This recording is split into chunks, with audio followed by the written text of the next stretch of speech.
welcome back to another week of Behind the Lens. I'm Debbie Elias, film critic, creator, and host of Behind the Lens, where we go behind the lens and below the line with the movers and shakers, the film and TV makers, those producers, directors, writers, actors, cinematographers, production designers, costume designers, film editors, sound mixers, sound designers, VFX gurus, composers, stuntmen, stunt coordinators. We talk to them all, as you all well know. Now, welcome to this particular week. I'm very excited about this week's show. Of course, last week I was thrilled to have Simon Phillips and Jamie Bailey with us. And I hope you're all catching the Omro heist. That's all I got to say. I hope you're catching it because it's a lot of fun. But this week, I'm very excited about the films we'll be talking about and the filmmakers we're talking with. As we're looking at two films that at their heart are about fathers and daughters and a father and son. First, there is the wonderful family film Sketch and the fugitive thriller She Rides Shotgun. And joining me are two amazing filmmakers, Nick Rowland, director and co-writer of She Rides Shotgun, and Seth Worley, the writer, director, and editor of Sketch. First, let's take a look at She Rides Shotgun, which is the story of Nate McClusky and his daughter Polly, who are on an emotional, thrilling, terrifying road trip across New Mexico as Nate tries to escape his own past. He just got out of prison. People are chasing him, and the news is reporting a double murder at Polly's house. You take it from there as to how this story might go.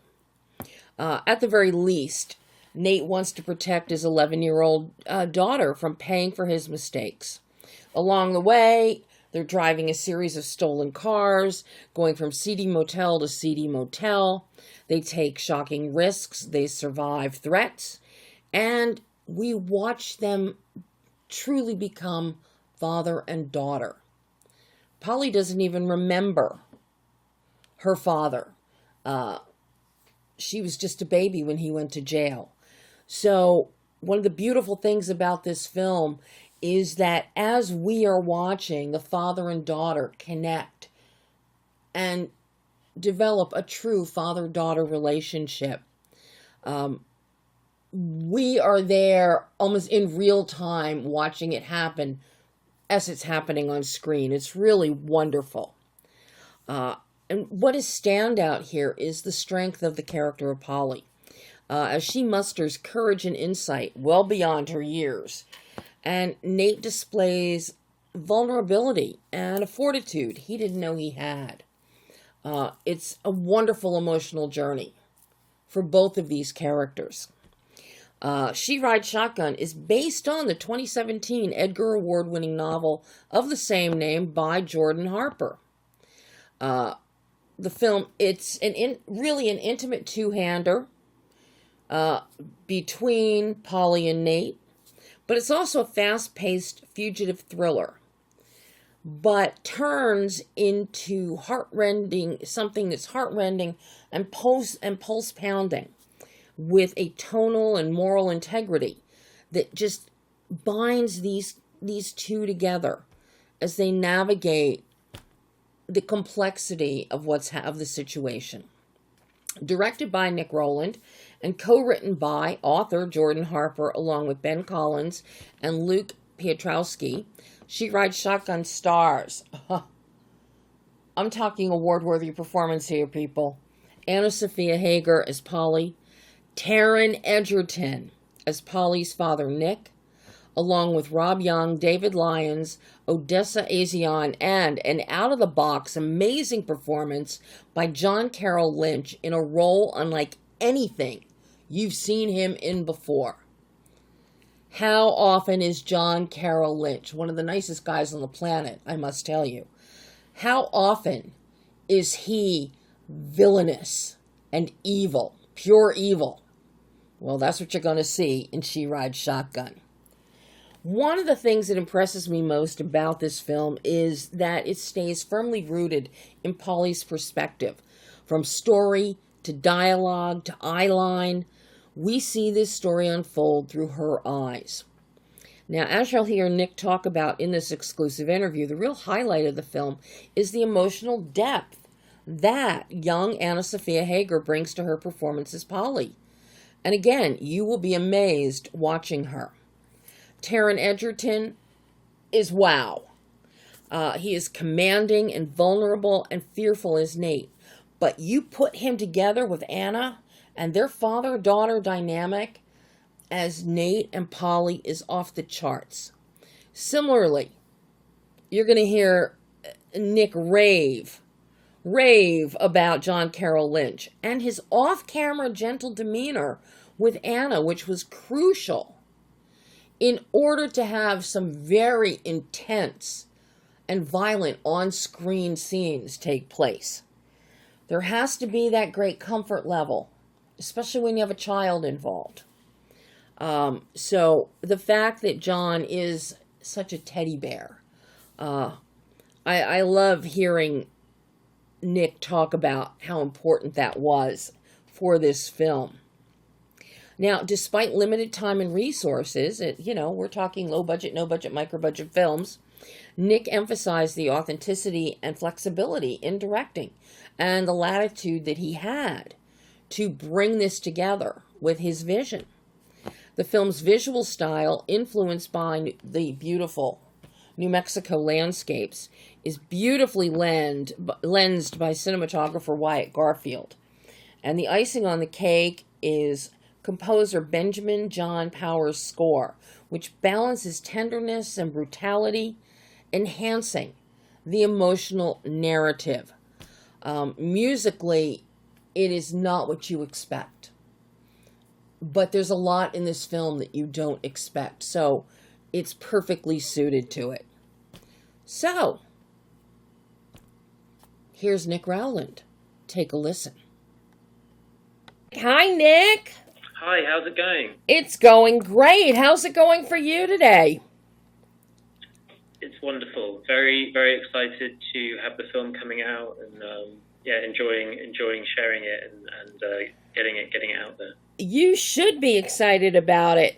I didn't know what to expect when I started watching this film, and I have to say, you reeled me in. Okay. Starting with Anna. Anna is just amazing as Polly. Incredible, isn't it? Oh, it's not often you see a young actor who has the emotional depth and range that she has and that she conveys. Her emotionality is astounding. And she had me hooked from beginning to end here. How did you find her, Nick? That was the central anxiety I had. I read Jordan's book, and then I read the script, and I loved both.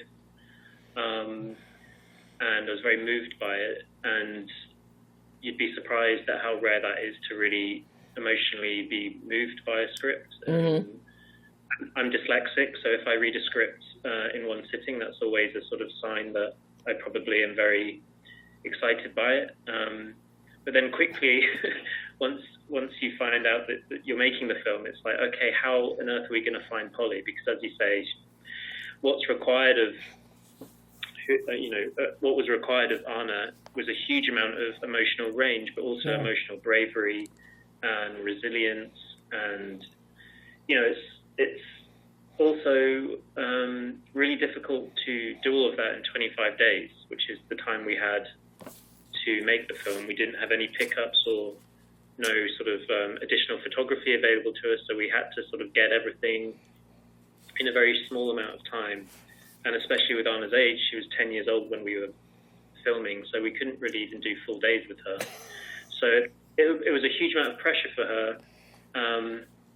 But through the casting process, we were seeing seeing young actors from obviously, the United States, Canada, Australia, New Zealand, the UK, all over really. And Mary Vernew was, our casting director, and just found some real gems. But there was something about Anna, just her emotional wisdom and the complexity that she was really able to handle quite, I don't want to say effortlessly. She's been honing her craft for a long time. Right.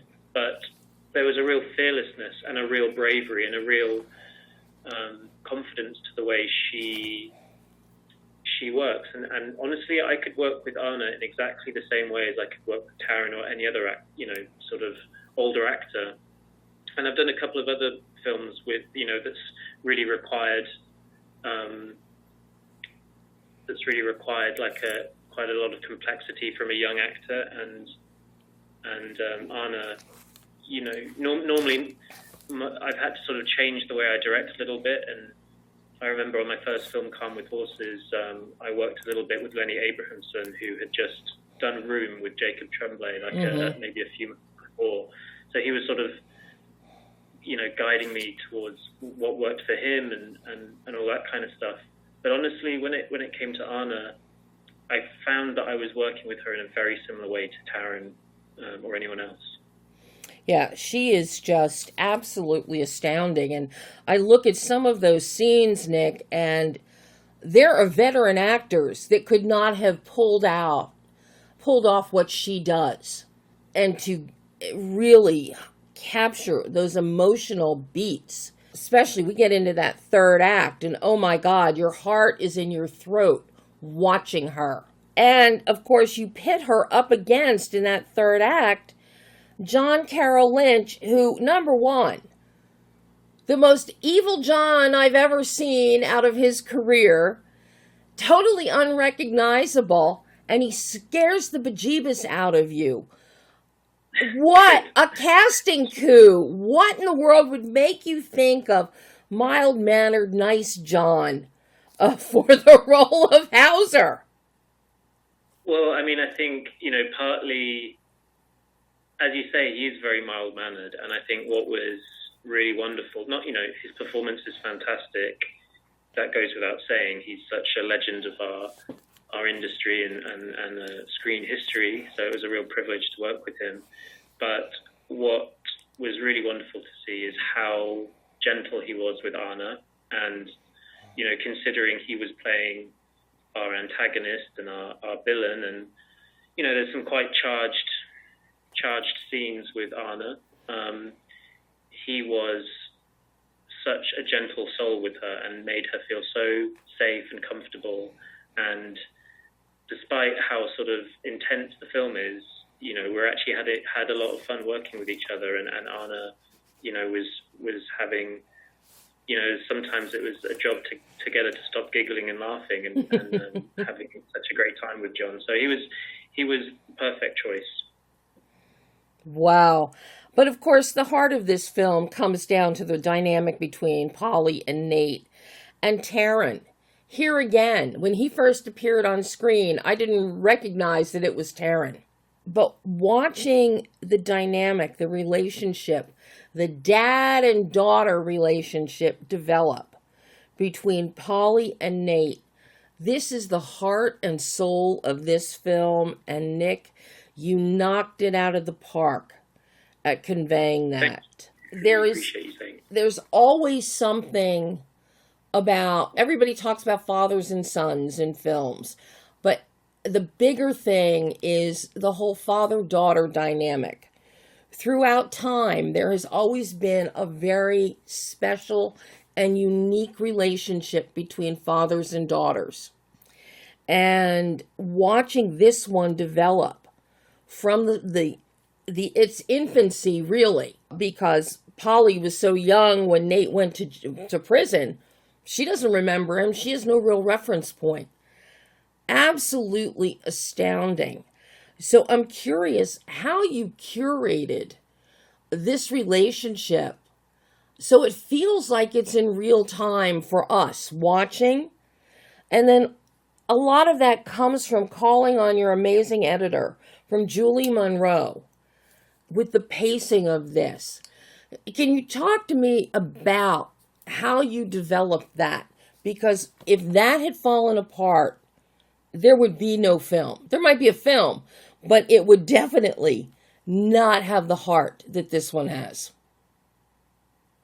Yeah, I think, that was always the challenge. And I think, when you're looking at making a film like this for, not a huge amount of money and not a huge amount of time, obviously in pre-production, a lot of the energy and the excitement does go towards the stunts and the sort of bigger sequences. But always for me, the challenge of the movie was Holly and Nate's relationship. And I have quite an allergic reaction to kind of child performances in movies that don't feel authentic to me. It really pulls me out of the movie.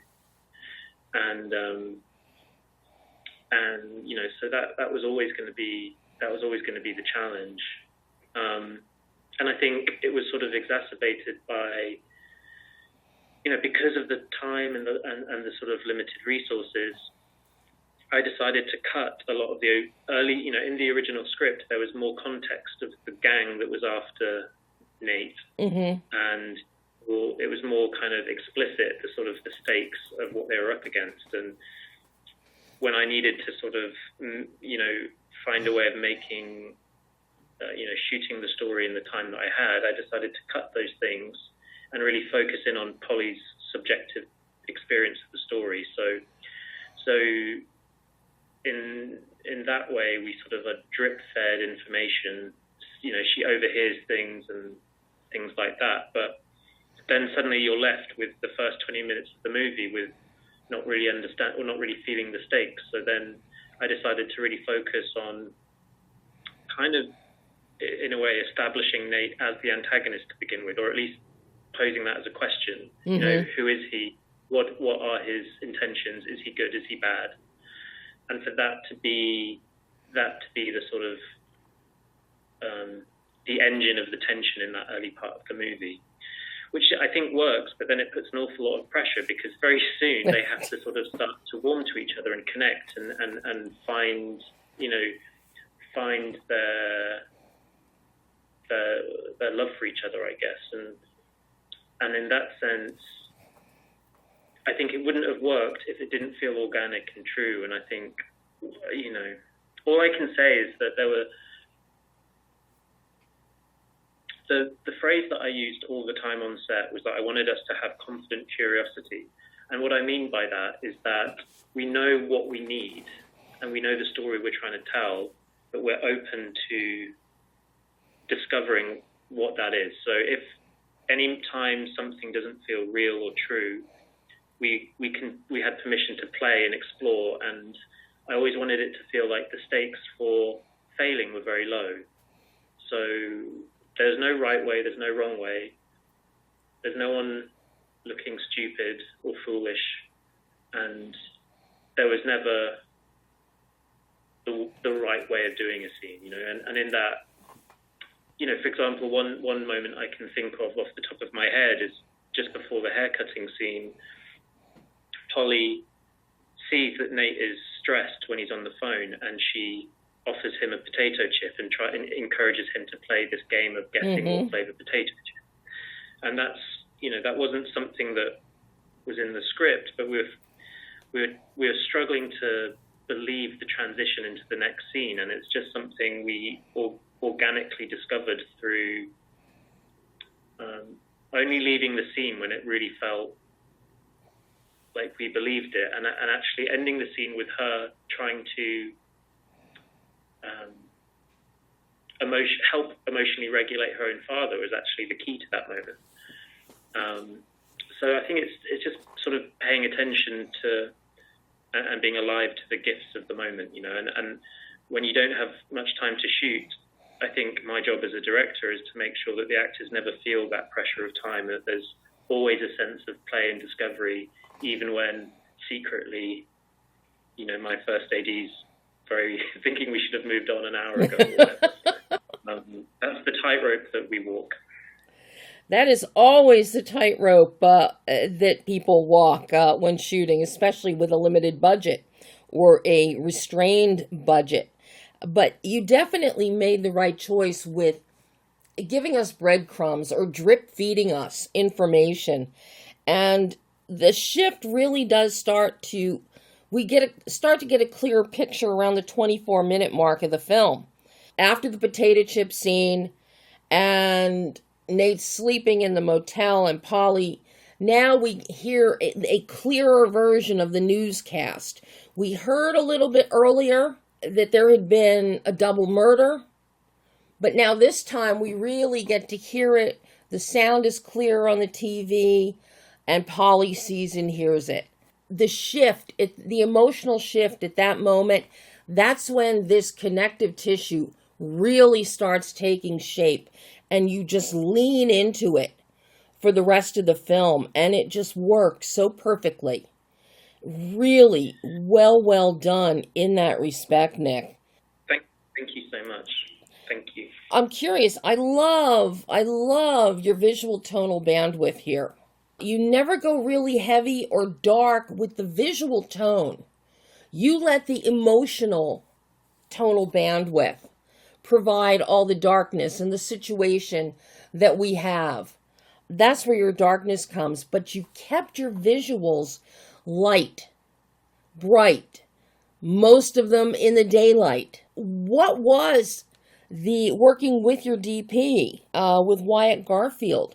What was that collaboration like to develop this visual grammar? It was wonderful. I mean, me and Wyatt had never worked with each other before, but I was a huge admirer of his work.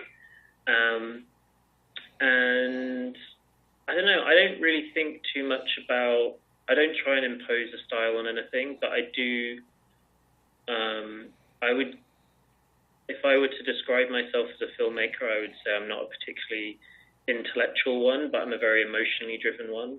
And I like to feel, and I like to be moved, and I like to understand what something feels like from inside, subjectively from inside the character. So I think everything in terms of the color palette and the way the film is shot is really just trying to root us in Polly's perspective, and so sometimes there'd be scenes, very early on in the shoot there was this one scene, and most of the close-ups were of Anna and hermit crabs, and we have our huge superstar Hollywood actor Taron, and I think I needed a wide shot of him, and I thought this feels, it kind of instinctively feels like I should be getting more focus on Taron, but it's Polly's story and it's seen through her eyes. That's really sort of drove the style. And I kind of, I don't know what also kind of shooting in New Mexico, it felt like such a mythic place. It gave so many gifts, and that's probably why I decided to change. The book is set in Los Angeles, but since we were in New Mexico, I thought it would be a shame to try and limit ourselves by recreating Los Angeles and not embracing all of the beauty of New Mexico. So I think a huge part of why the film looks so good is just because there's something really special about New Mexico. And I kind of wanted the film to have a naturalism, but for it to be able to surge into more expressionistic moments and expressionist color palettes. Because to me, it's not, although there is a naturalism to it,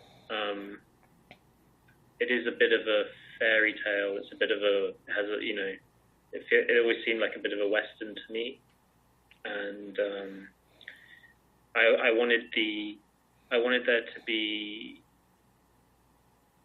it to, while being grounded, I wanted it to be heightened, and I wanted it to have a slight fairy tale feel, because it's not, points of the story are certainly not realistic. It's about something that feels emotionally engaging and true. So things like Polly's hair in the book, she decides to dye her hair bubblegum pink, which is pretty cool in the book, but it's like, okay, well, I'm not, if you're trying to go to blend, if you're trying to sort of hide from people, maybe going bubblegum pink isn't going to really true. But I still wanted there to be a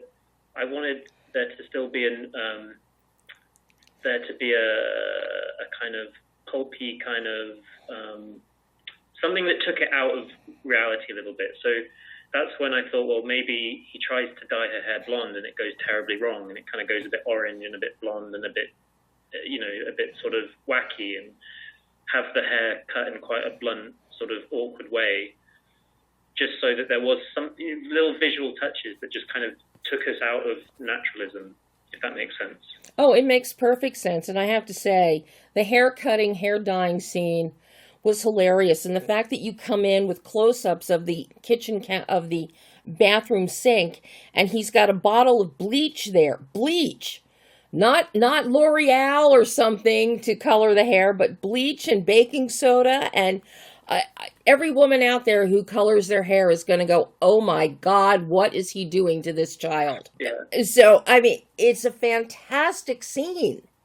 But then her reaction when she sees the end result, it is beyond gleeful, and it is like it tugs at your heartstrings, because even though she may think, yeah, it is kind of bad, she is not about to tell her father that, because he's so proud of what he did and she's so proud of him. But it's moments like that where you do take us out with bleach and baking soda and cutting her hair with scissors, the kid blunt end scissors that she obviously had in her school backpack. You have lots of little touches like that.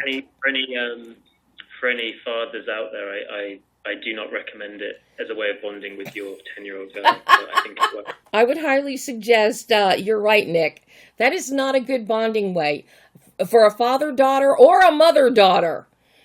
I could show you pictures of what my mother did to my hair growing up. So I sympathized with Polly greatly. So one last question for you, Nick, about She Rides Shotgun. Your music, your score is quite interesting. It's subtle, but it fits, and it has like a softened, almost a Western vibe to it. So you really lean into the New Mexico history of cinema and the Western ideals. What were you looking for musically to complement and buttress these performances and your visuals? Blank Mass, or Benjamin John Power, is the composer of the movie, and this is the third film we've done with each other. And I never want to make a film without him. We're very much emotionally in tune, and I think what I love about Ben's work is he is able to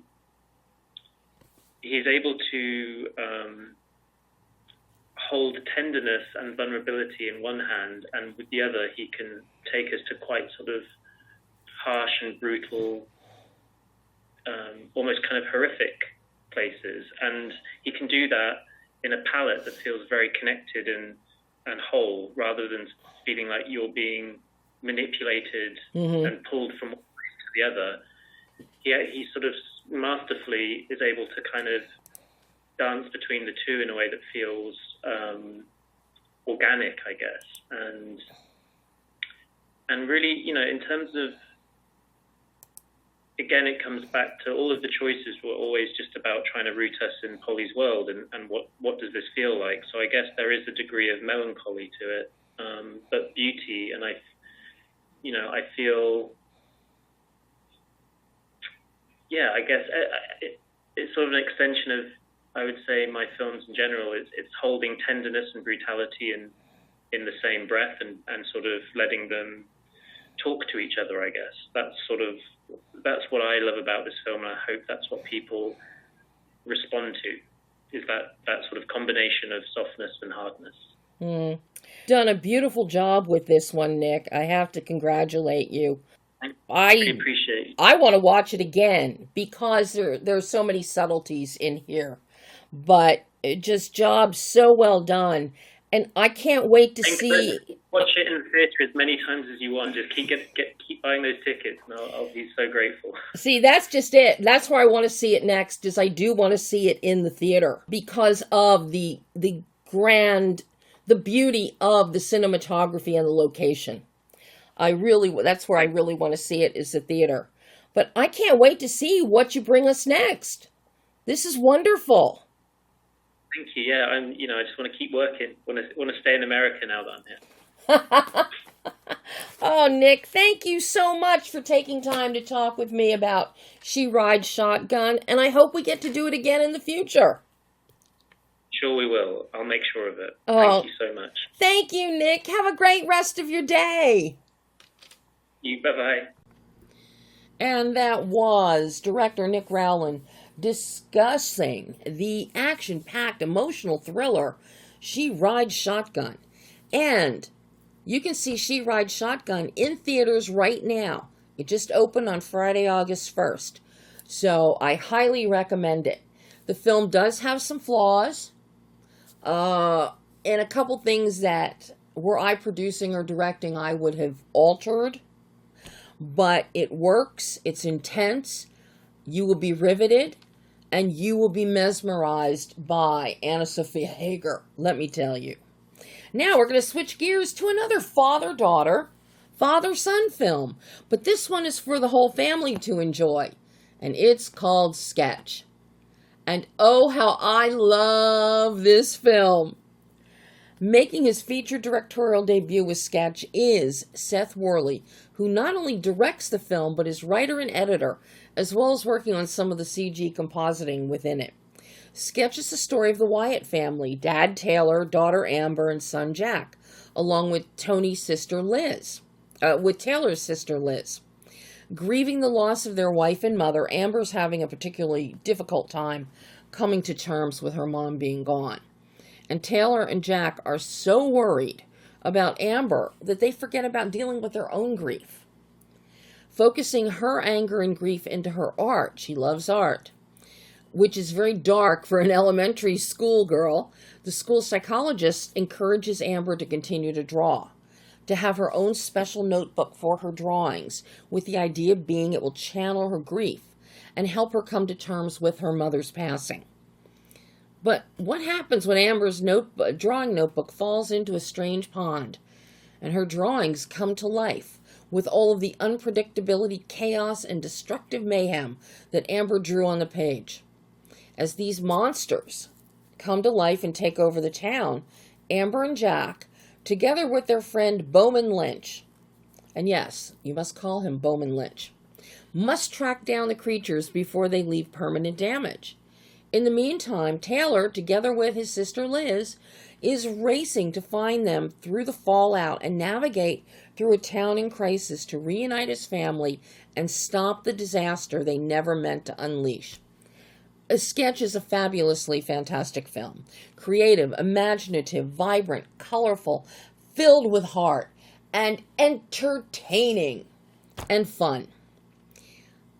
In this exclusive interview, Seth discusses Sketch, highlighting the exceptional casting of Bianca Bell, Q Lawrence, and Kaylin Cox as Amber, Jack, and Bowman, respectively, as each brings so much authenticity and believability to their roles. And as I pointed out to Seth, Kaylin Cox, he is like a young Danny Bonaducci. So for any of you that may not know who Danny is, just Google an episode of The Partridge Family from 1969, 1970, and you'll know what I'm talking about. These are kids that are being kids, but Bowman has a couple too wise for his years moments that are just so much fun. You can't help but enjoy them. We see the sibling dynamic and the friend dynamic, and then the parent-child relationships, most notably between Amber and her dad. Interestingly, this story was inspired by a childhood memory of Seth's and a drawing of his sisters. Tony Hale, who I thoroughly enjoy Tony in this film, is cast as Taylor, Wyatt, the father.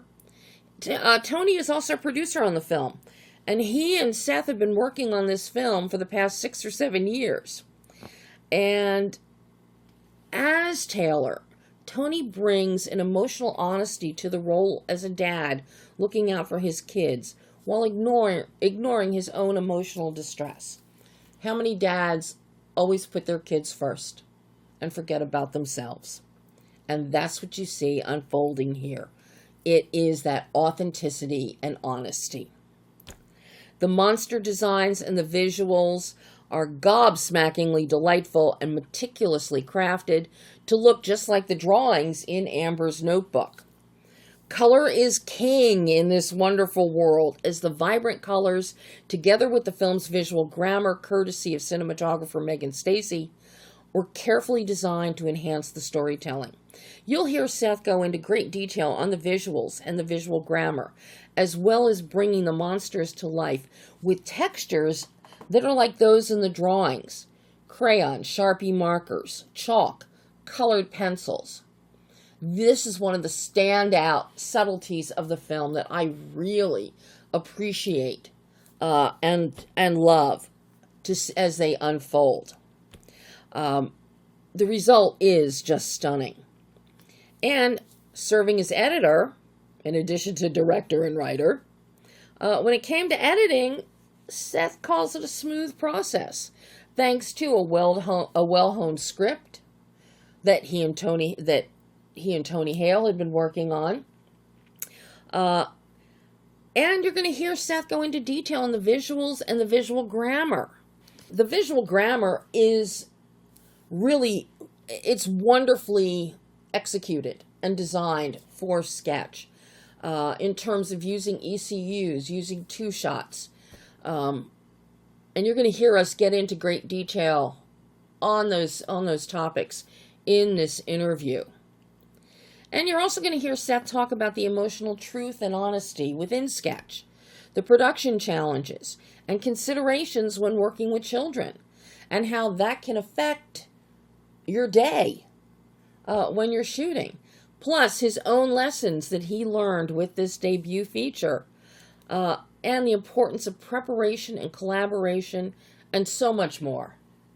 So it's a fun interview. Seth is he's exuberant, he's enthusiastic, and he loves this film, and you see it on screen, and you hear it in our interview.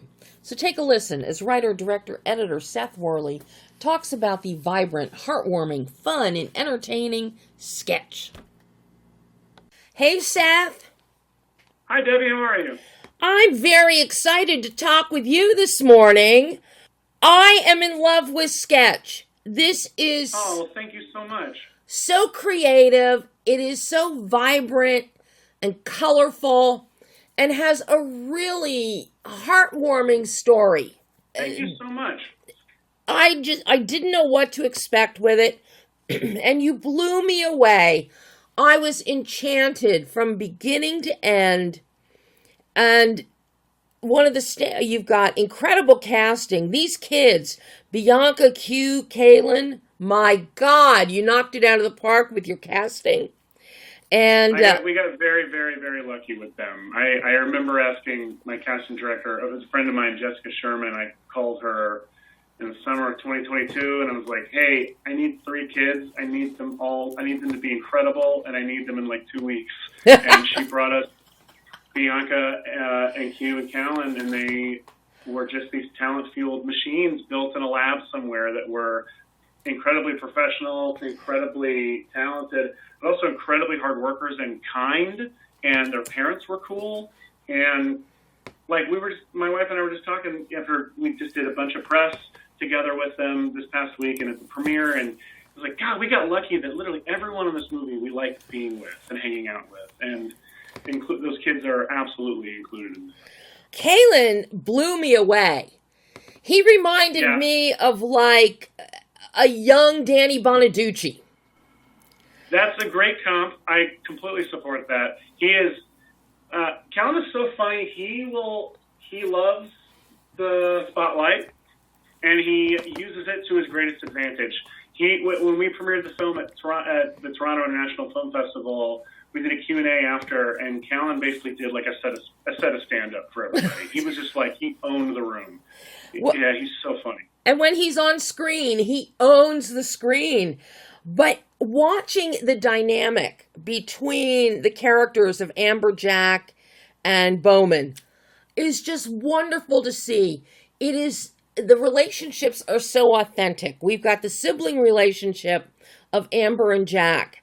We have the taunting, pain in the butt, elementary school level relationship between Bowman, Amber, and Jack.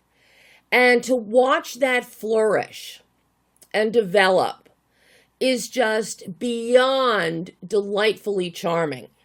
Oh, wonderful. Your direction in bringing that to fruition with them it's phenomenal. Phenomenal, Seth. Thank you. I know that's not an easy thing to do, especially when you're working with kids. Well, it was for me on this because of those kids. I mean, honestly, they were, like I said, they were they were so easy to work with. They were so good at taking in my hackiest, most micromanaging, like even my worst notes that I would give that were like, on this syllable do this, and on this syllable channel the inner whatever. Like they would take my worst notes and like nail them completely while continuing to nail my notes from all the previous takes. They were a blast, absolutely a blast. Oh my God! But this whole thing, it begs the question: where did you get the idea to tell this story? Well, when I was a kid, my sister got in trouble for drawing a picture of her teacher getting pelted by arrows, and there was enough blood in the picture to get everyone nervous and merit a visit to a counselor. And the counselor asked my sister, like, did you really want to see this happen to your teacher? And she said, I did when I drew it. I don't now. And the counselor said, well, I think you did the right thing. I think drawing this was a much healthier choice than actually doing it. And I remember hearing that and thinking, that's the coolest thing anyone's ever said to a kid. Like, what a badass thing to say to a kid. This thing that made everyone in your life, all the adults in your life, sweating and nervous, is actually evidence that you're a good person, making healthy emotional choices. And I just thought, that's the kind of adult I want to be in some kid's life when I grow up. And then I grew up, I had my own kids, and one day, when my daughter was in kindergarten at the time, she brings home these pictures that she's drawn, and they're just inventively violent. Just an unprecedented amount of parent death and blood and monsters. And we had not let her watch horror movies at this point, and so it was like, where is this coming from? And I'm looking at these, and I realized, oh, I'm capable of believing two things at once. I'm capable of believing that art is the safest place for violence, while simultaneously believing that my daughter's a serial killer and it's somehow my fault. And that tension felt really funny to me. It felt really writable, like immediately writable to me. And it felt like a Tony Hale role. It felt like a Tony Hale role, to be completely honest. And that was the genesis for the idea of Sketch. Tony fits the bill perfectly. As a father who needs to understand who understands the two sides of the coin, the drawing, the emotions, and you really pace it out and structure it well as to the emotional revelations that the characters have stemming from the absence of their mother and his wife. It really is beautifully portrayed and develops very naturally. Nothing ever feels forced. And that's so important in this film. Yeah, Tony and I, while talking about it, because, I wrote it for Tony, but like a coward, I just asked him to read it as a friend, and then once I knew he liked it, I was like, hey, what if you were in it? And then he came on as a producer as well, so he's been involved from the very beginning. And he and I learned about Tony very quickly that he's not as occupied with comedy as he is with truth, and particularly emotional truth. He is he comes at everything, all of his characters, from a place of emotional honesty and a real grounded human place, believe it or not. Like, believe it or not, Buster Bluth is coming from a grounded human place. And that's partly why he's so good at what he does, is that instead of trying to be the funniest he can be, he's trying to be the most honest he can be, and that multiplies the comedy by 1,000. And so in developing the story together, we're always focused on the emotional truth and honesty of the story. And I mean, it's funny, when talking about this movie, right now and promoting the movie, we're finding ourselves talking a lot about emotional health and grief and providing a safe space for your kids to process the complex emotions through art and self-expression. And it can make the movie sound like it's a real drag when it's the opposite. It is a big, crazy, fun, blockbuster, comedy-driven movie, and a comedy-driven adventure movie, and has some really scary parts as well. And it's it's funny to keep reminding everybody. I know it sounds like a drag, but it's actually really fun. But we really wanted kids. One, we wanted the movie to appeal to every human being alive, not just kids, not just parents. We also really wanted to make sure that parents weren't just tolerating this movie, that there was almost even more than the kids, that there was value for them to find in the film as well, and for even adults without kids to find that as well. But we also wanted kids to leave, and adults to leave feeling empowered to use art and creative self-expression as a way to process the scarier and more complex things that we can feel and go through when life happens to us. But we also wanted parents to leave the theater feeling empowered to create a safe space for their kids and themselves to be able to do that as well. Talk about art here as a safe space and a manner of expressionism for emotion. Did you come up with the look and design of each of these creatures and Amber's illustrations? Because they are fantastic. And then the way they are brought to life. I love how each has texture based on whatever medium she used in drawing them, be it a Sharpie marker, be it crayon, be it chalk. That was definitely a big, that was a big breakthrough early on, was that idea that what if they were made of whatever she drew them with? Because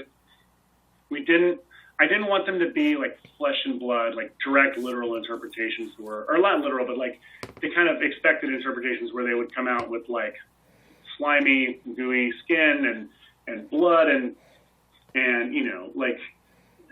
both skin and bones. It's I wanted them to be her drawings, physically just pulled off the page and brought to life size in 3-dimensional form. But I also didn't want them to be 2-dimensional, hand-drawn, cell animation. I wanted something in between, and it took a lot of trial and error. We had, in designing them, what they would look like, we had to take into account both what they would look like as drawings and then what they would look like as monsters, as brought to life monsters in the 3D model versions of them. And that wasn't a directly linear process. We had an amazing concept artist named Michael Cribbs, who he and several other artists did a first round of concept art for us. A few of the monsters I knew, and we have, I think, around 11 monsters in the film. Just a friendly tip to other indie filmmakers: if you're going to make a monster movie with very little money and resources, try not to do 11 monsters, but we still did it and survived. But I knew what some of them would look like, but a lot of them I didn't have a specific look in mind. And so Michael helped us find a look for each of them, and we honed in on some designs that I really liked. And then we took those designs and handed them off to our kids and let our kids take a pass at copying them. We just asked them to look at these pictures and then draw them. Don't trace them, but just copy them. And then we took those back, and Michael took all the asymmetries and like some legs being longer than the others and like wonky disproportions. And Michael worked all that stuff back into the concept art, and that became our main concept art for the monsters. And then we had an artist on set named Christian Gale, whose job was to channel the spirit of a depressed 12-year-old girl and draw, like he drew all of the drawings, all of Amber's drawings across the movie, and some of them are direct like interpretations from the concept art. Some of them were drawings from drawings that my kids had done or other kids had done, and some of them were drawings that I, a 40-year-old man who can't draw, had done. And his job was to unify them and make them all feel like they were drawn by one character. And then in post, our visual effects, our 3D modeler and sculptor, an artist named Mark Lundgren, modeled all the monsters in Cinema 4D. In Cinema 4D, which is a 3D animation software and sculpting. He found a look for them that used essentially, instead of just like you would just like usually sculpt a monster and have this 3D mesh of a monster that you would then texture and shade and render. He had this idea to sculpt them, but then populate that sculpt with what's called a cloner. So basically, it's like instead of giving that monster like skin and texture, he gave it like thousands of just flat cards that each card had a hand-drawn crayon scribble on it. And so what you're looking at when you look at the monster is actually, it's just a big cluster of crayon scribbles. Wow. And it's a 3D model, so it therefore has dimension.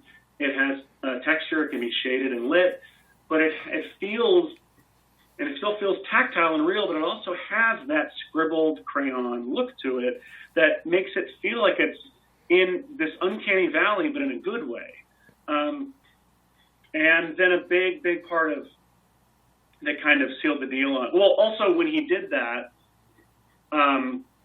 we found a lot of fun opportunities in their looks as 3D models that dictated us going back and in post and actually modifying some of Amber's drawings on the page to make them match the final monsters better. So it was a nonlinear process that was constantly like just following what worked best and being able to go back and adjust. And that's kind of how we ended up with the look that we have. It was well worth whatever process you went through for the end result that we have on screen. And I have to say, it's like the colors are so vibrant, are so beautiful, even down by the pond. It's like sidewalk chalk drawings out of Mary Poppins that have come to life around the trees and whatnot. But your color selections are beautiful. You really stick pretty much in like a Crayola box of 12 for the colors that you pick. Thank you. And I think that's so key because of the fact you got a kid drawing, and not every kid is going to have a Crayola 64. So, Love that. How did you pick your color schemes? Because it feeds off of the vibrant greens of Mother Nature and that wooded area where you're shooting. Yeah, that the environments of where they're, each of our main hero monsters get a specific, like, kind of, we call it, say, attack sequence, we'll say. Mm-hmm. And the setting for that sequence would very much speak into what color we wanted the monsters probably should be. If it's going to be primarily in the woods, it shouldn't be a primarily green monster, although with one exception, there is one that counts. But the eiders, for example, which are my favorite monsters, which are these red spiders made of chalk that have eyeballs for bodies, and they come as a giant horde of them, and they're my favorite because I love the imagery of the iconography of an eyeball, and my first movie I ever made in 6th grade was with these Taco Bell novelty straws that Taco Bell would sell every Halloween in the 90s, called Monster Eye straws, and there was this crazy straw with an eyeball in them. So they're kind of an homage to the Taco Bell Monster Eye straws. But I specifically wanted them to be red because I love because they're chalk. If you crush them hard enough, they burst into powder, and you crush enough of them, the air is going to get hazier and hazier with red chalk powder. And I just love the imagery, the idea of just like a hallway filled with red haze, and what that would look like, and also what the house would then look like in the wake of that. Once the dust settled, it looks really scary to have red covered all over everything. But it's not blood. That did come back to bite me when we tried to put our PG-rated movie. We tried to put a trailer for it in front of like Lilo and Stitch, and I basically had to bite just bite the bullet and be like, okay, I know it looks like blood. We'll recolor it or we'll adjust. Like everybody thought it was blood in this, in a trailer where you don't have the context for it.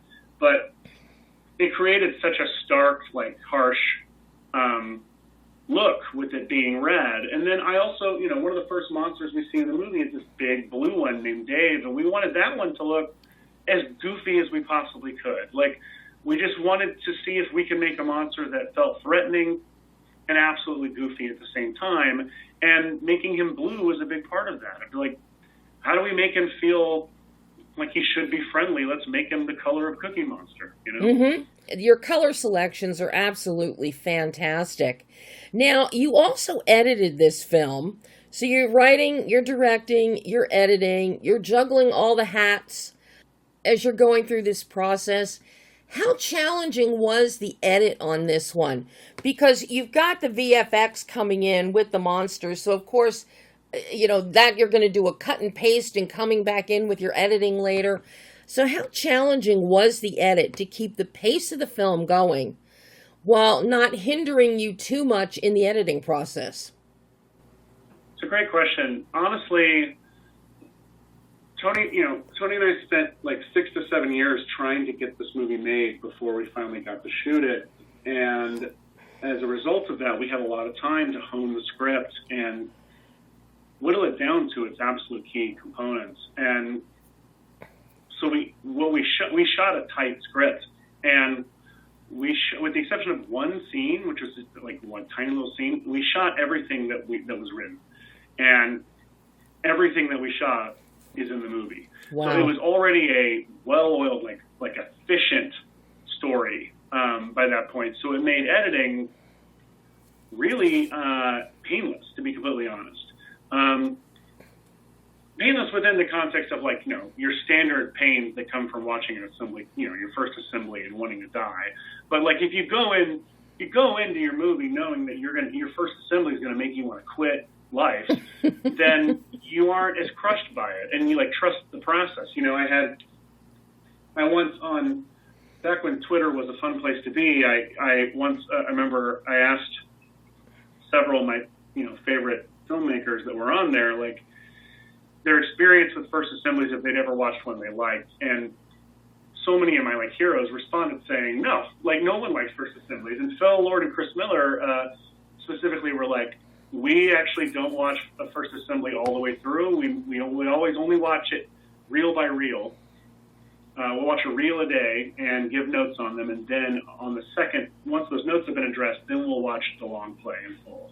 And so I did that on this, and it helped me from wanting to quit and abandon the project, because your first assembly is always going to be incredibly difficult. And so go into it knowing that, and so I focused reel by reel, and then I watch it, I show it to friends and a close network of confidence, and they gave me honest feedback, and we locked the edit pretty quickly. I mean, we wrapped the movie at the end of August 2022, and by the end of November, the edit was locked, and we were ready to move into visual effects. The visual effects were the hard part. That was absolutely the hard part, and that took a year and a half to finish. Partly just because a lot of it was It was just convincing the powers that be to unlock some extra resources to get them done. VFX, visual effects, you want them good, especially in a film like this, and that does take money. So the pocketbook needs to loosen up a bit so that you can achieve what you achieved here. And thankfully, it did. You know, we made the decision. We knew my VFX supervisor who came in during post. We looked at it and realized we don't have enough money to do these monsters but we might be able to get access to a little bit more. Let's prioritize one scene. Let's put all the money we currently have into at least building all of the creatures, modeling all of them, and then animating, shading, rendering, and comping one sequence. And so we focused on the bus attack sequence. And out of that, we were able to, by doing that, we were able to show like a finished sequence working to the powers that be and say, this is what we're going for. This is why it's taking longer than you might have expected, because I know everyone thinks, oh, it's kids drawings. How hard is this going to be? Well, this is an example of what we're trying to do. We're trying to do something more than just kids drawings, 2.5D, like jankily animated around. We really, like, this is something special we're trying to do. And thankfully they saw it and were like, oh, this rules. Let's make this happen. And even then, the amazing vendors that we got to work with, that we brought in, like, everybody on this project held themselves to a standard way higher than we were giving them the money and time and resources to achieve, and yet they achieved it anyway. And I will forever be grateful to all of them. And that's why I ask that everybody read every single name in the credits, please.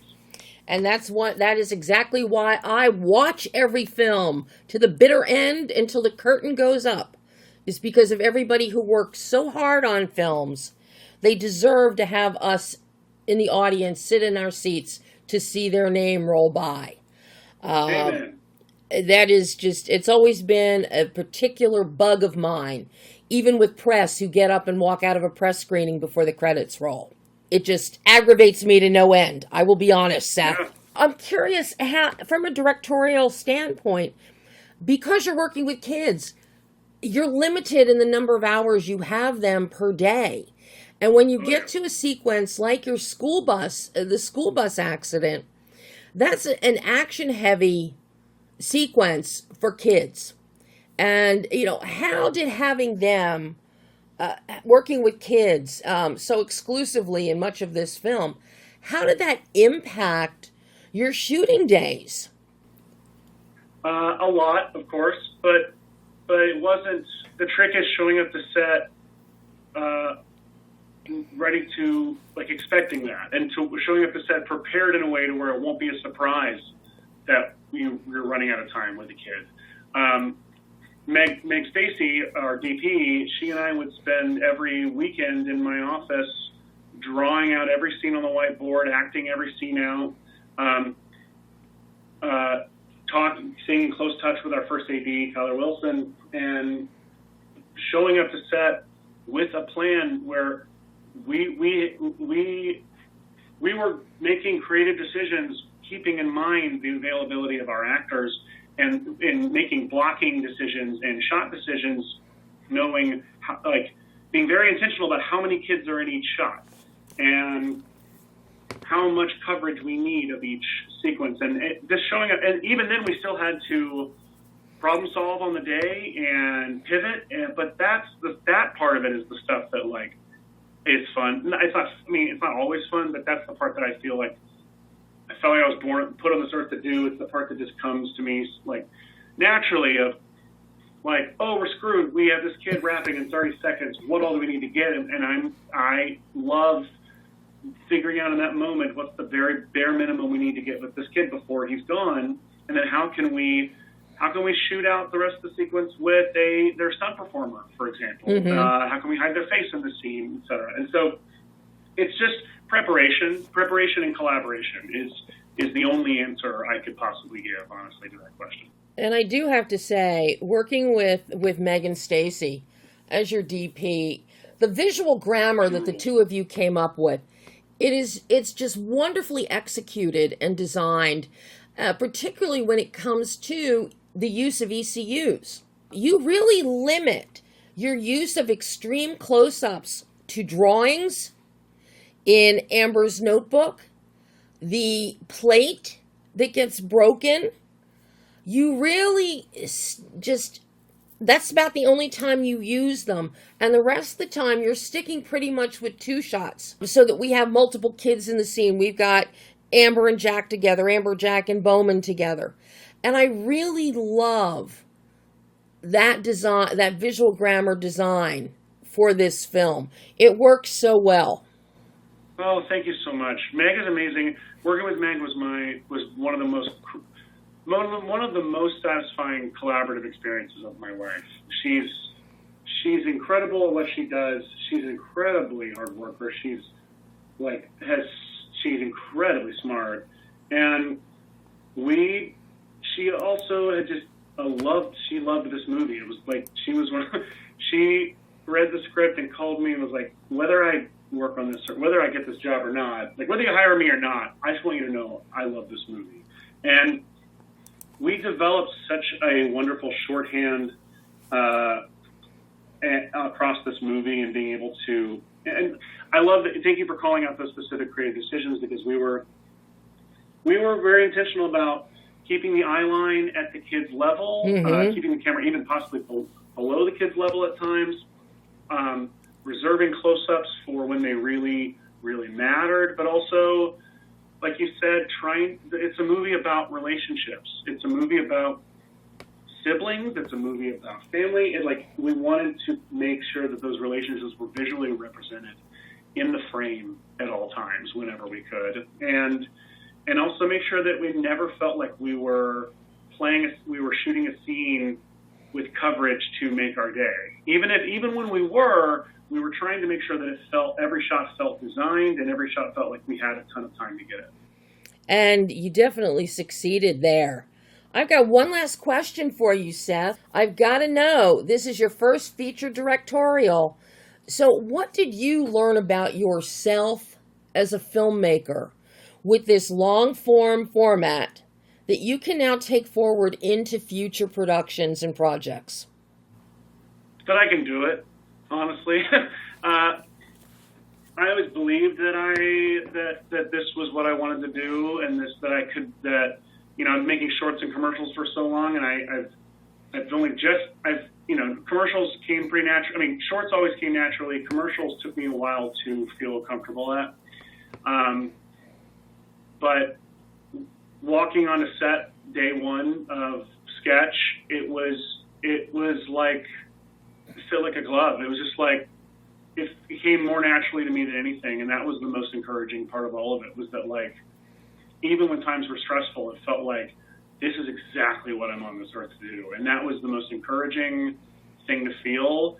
And it's allowed me to go into every project since, and every project in the future, with a quiet confidence that, like, I belong here, which is something that I think everyone deals with imposter syndrome, and I definitely still do, but I'm able to look at this movie and this experience and remind myself, like, no, bud, you're good at this. You got this. Like, keep going.